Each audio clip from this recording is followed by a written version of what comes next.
أعوذ بالله من الشيطان الرجيم. بسم الله الرحمن الرحيم. يا أيها الذين آمنوا إذا جاءكم المؤمنات مهاجرات فامتحنوهن،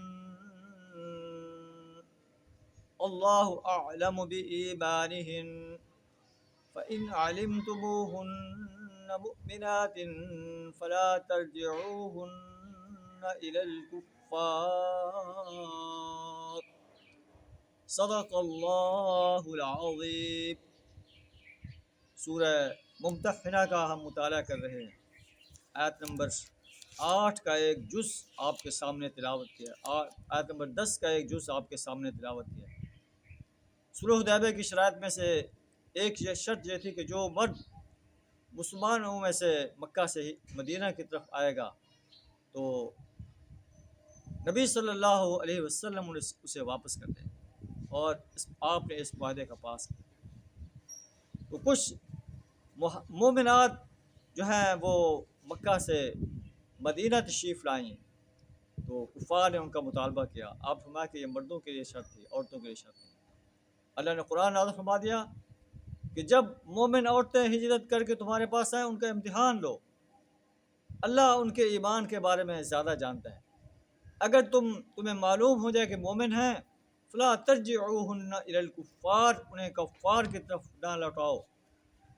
وہ کفار کے لیے حلال نہیں ہیں اور نہ کفار ان کے لیے حلال ہیں. جو مہر ان کو دیے تھے وہ انہیں پھیر دو، اور ان سے نکاح کر لینے میں تمہیں کوئی گناہ نہیں. اذا آتیتموہن اجورہن، جب تم ان کو ان کے مہر دے دو. اور تم خود بھی کافر عورتوں کو اپنے نکاح میں نہ روکے رکھو.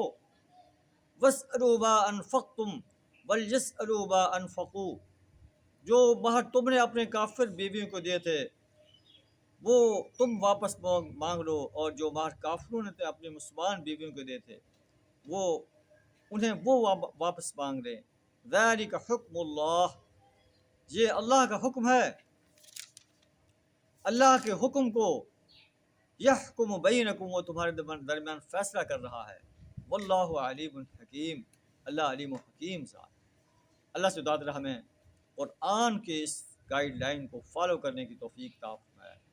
وآخر دعوانا الحمد للہ رب العالمین.